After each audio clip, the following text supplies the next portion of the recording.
সকাল এক অপূর্ব প্রশান্তিতে ভরা সময়।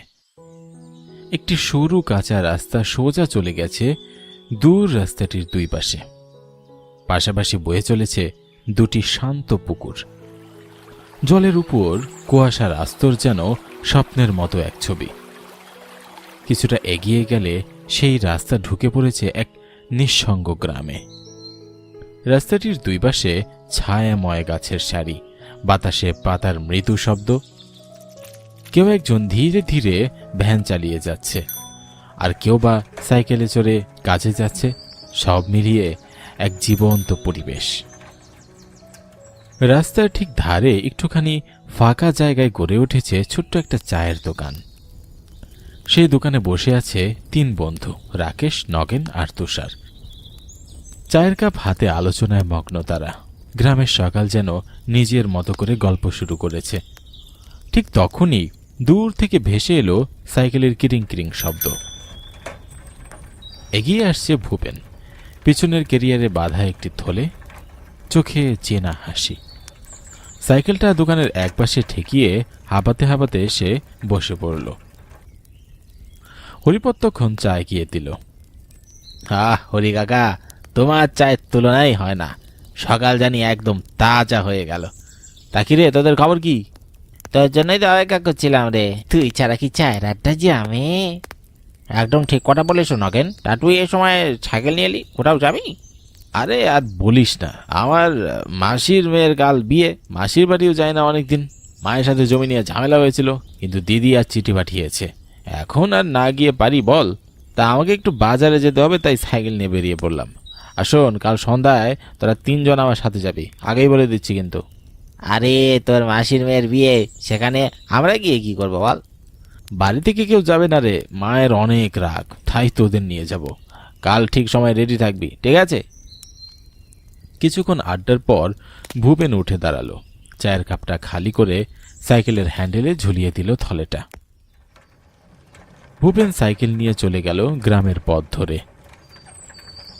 সেই পথ পেরিয়ে পৌঁছে গেল বড় বাজারে। সারি সারি দোকান সেখানে। তার সোজা গন্তব্য বাজারের এক কোনায় থাকা সেই পুরনো মিষ্টির দোকানে। দোকানের নাম নীলকান্ত মিষ্টান্ন ভাণ্ডার। দোকানের সামনে দাঁড়িয়ে আছেন দোকানদার নীলকান্ত, মুখে সেই চেনা হাসি। ভূপেন সাইকেলটা ঠেলে দোকানের সামনে গিয়ে দাঁড়ালো। কি গো নীলকান্ত কাকা, কেমন আছো? তা ভালো আছি ভগবানের কৃপায়। কি লাগবে সেটা বললো। হ্যাঁ গো কাকা, আমার 5 কেজি মিষ্টি লাগবে, ঠিক আগামীকাল সন্ধ্যায়। হ্যাঁ, তুমি বানিয়ে রেখো। বাবা ভূপেন, তুই বড় আশা করে এসেছিস, কিন্তু এত ঝামেলা হয়ে গেল বল দেখি। কেন কাকা, কি হলো? আমি আজ রাতে একটা দরকারি কাজে শোয়ারে যাচ্ছি। কাল আস্তে আস্তে সন্ধ্যা হয়ে যাবে। কাল আমার দোকান তো বন্ধ থাকবে রে বাবা। ওহ কাকা, সত্যিই তো বড় মুশকিল হয়ে গেল। ভাবলাম তোমার থেকেই নেব। আচ্ছা কাকা, ঠিক আছে, আমি আসি। একটু চুপ করে দাঁড়িয়ে থাকলো, তারপর ধীরে ধীরে সাইকেলটা ঘোরালো। চেনা বাজারের কোলাহল পিছনে ফেলে হতাশ মনে সে আবার রওনা দিল। রোদ তখন একটু নরম। রাস্তার ধারে দাঁড়িয়ে থাকা গাছগুলো যেন চুপচাপ ভূপেনের মন খারাপটা বুঝে নিচ্ছে। পরের দিন সন্ধ্যা। আকাশের রংটা বদলে গিয়ে ধূসর কমলা ছোঁয়া পেয়েছে। গ্রামের কাঁচা রাস্তা ধরে এগিয়ে চলেছে একটি গরুর গাড়ি। গাড়ির উপর বসে আছে 4 বন্ধু, ভূপেন, রাকেশ, তুষার আর নগেন। সবার মুখেই মিশে আছে এক উৎসবের আনন্দ। গরুর গাড়িটা চলে যাচ্ছে। চারপাশে এই সন্ধ্যা যেন এক অলৌকিক শান্তির চাদরে মুড়ে দিচ্ছে পথটাকে। ভূপেন, বেশ ভালোই হলো রে, তোর সাথে গ্রামের রাস্তাটাও দেখা হলো। কি যে সুন্দর, ভালোই লাগছে। তা বলছে ভূপেন, আর কত দূর তোর মাসির বাড়ি? রাত তো বেশ হয়ে আসছে। আর বেশি দূরে নয়, আমরা রাত 11টার মধ্যে পৌঁছে যাব। দিদির বিয়ে তো আজ রাতেই হবে। গরুর গাড়িটা ধীরে ধীরে চলতে চলতে একসময় হঠাৎ দাঁড়িয়ে পড়ল এক বিশাল বটগাছের সামনে। এই গাছের বয়স 100 বছরের থেকেও বেশি হবে। সেই ছায়ার নিচেই বসে আছে গ্রামের বড় ছোট হাট বাজার। চারপাশে আলো ঝলমলে, সারি সারি দোকান দেখা যাচ্ছে। সব মিলিয়ে মনে হচ্ছে এ যেন এক মেলা বসেছে হাটে। তবে গরুওয়ালা রামু অবাক হয়ে বলে ওঠে, কি ব্যাপার, ওগুলো হাটে থেমে গেল কেন? আরে কাকা, দেখছো না সামনে কি বড় হাট লেগেছে, কত আনন্দ করছে সবাই। কেন চল তো হাটটা একটু ঘুরে দেখি, আর আমার মিষ্টিও এখান থেকেই কিনে নেব। আরে চল, মজা হবে, মিষ্টির গ্রানে ভালোই লাগছে। ওদিকে যেও না তোমরা, হঠাৎ রাস্তায় এভাবে গরু গাড়ি থেমে যাওয়া ভালো লক্ষণ নয়, শুভ। আরে কাকা, কি যে বলছো না তুমি, আমরা একটু ঘুরে আসি।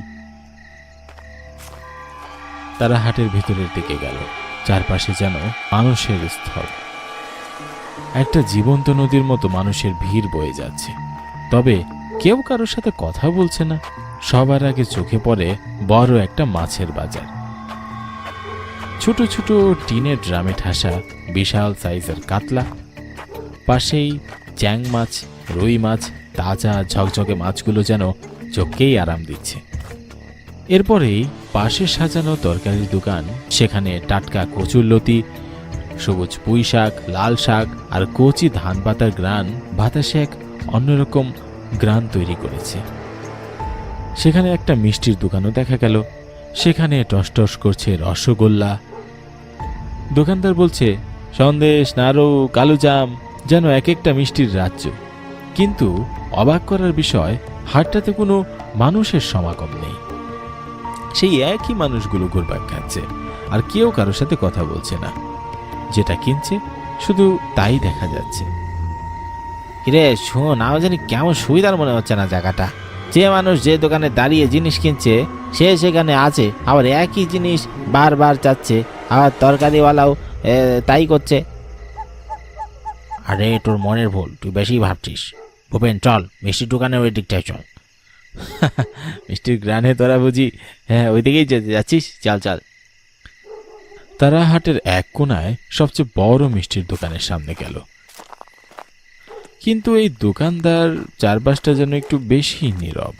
আলোর অভাব নেই, তবুও যেন একটা অদৃশ্য ছায়া ঘিরে রেখেছে। দোকানে সাজানো আছে অজস্র মিষ্টি, কালোজাম, খাজা, সন্দেশ, সবই অদ্ভুত, চকচকে আর নিখুঁত।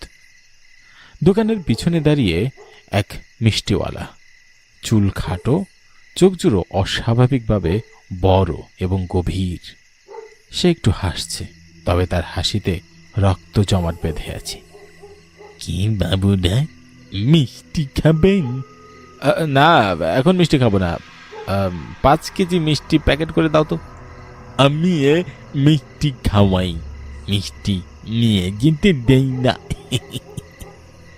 একটা অস্বাভাবিক অট্টহাসি দোকানটাকে কাঁপিয়ে তুলল। চারজনই হতভম্ব হয়ে তাকিয়ে রইল সেদিকে। এক অজানা আতঙ্ক যেন সবাইকে ঘিরে ধরেছে। আপনি কি বলছেন কাকা? কিছুই তো বুঝতে পারছি না। আপনি মিষ্টি খাওয়ান, নিয়ে যেতে দেন না, এটা মানেটা কি?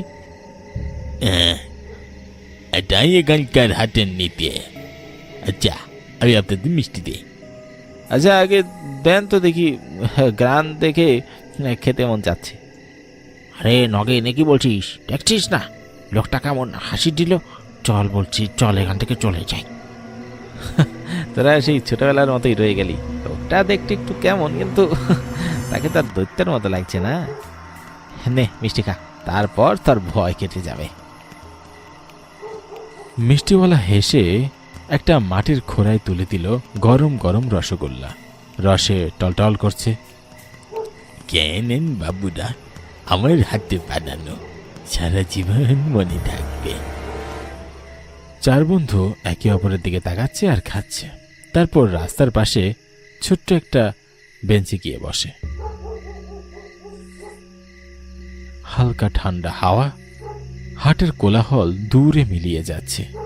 সত্যি অসাধারণ মিষ্টি। আর একটা আরাম আর একটা প্রশান্তি বুকের ভেতর ছড়িয়ে পড়ছে। আহ, মিষ্টির কি সুস্বাদু রে ভাই, কি বল নগেন? আরে একদম মনে হচ্ছে যেন অমৃত খাচ্ছি। তখন কি বললি যেন, লোকটা কি অদ্ভুত। ওয়েছে আর মজা নিস নে ভূপেন, রাত হলো, এবার নে, আমাদের যাওয়া দরকার। যাবো রে, তবে আফসোস একটাই, মিষ্টিগুলো মজা ছিল কিন্তু কাকা তো নিয়ে যেতে দিল না। মিষ্টি খাওয়া শেষ করে চার বন্ধু আবার উঠে দাঁড়ায়, কিন্তু বাতাস যেন কিছুটা বদলে গেছে। ভূপেন ধীরে এগিয়ে যায় মিষ্টিওয়ালার কাছে। কত টাকা হলো দাদা? আমি টাকা নেই না, আমি নেই প্রাণ। হঠাৎ তার মুখ আগের মতো আর নেই, তার চোখ দুটো লাল হয়ে গেছে। ঘন ছায়ার মাঝে সেই মুখটা যেন আরো বিভীষিকাময় হয়ে উঠেছে। নিঃশ্বাস ভারী হয়ে উঠছে। রাকেশ, তুষার, নগেন তারা কেউই কথা বলতে পারছে না। এক মুহূর্তের জন্য হাটের চারপাশটা নিস্তব্ধ হয়ে যায়। শুধু সেই পোড়া মুখের সামনে দাঁড়িয়ে আছে চারজন জীবিত মানুষ, যাদের চোখে এবার সত্যিকারের ভয়। ভূপেন, পালা পালা এখান থেকে। তোরা কই পালাবি? তোদের রক্ত খাবো আমি।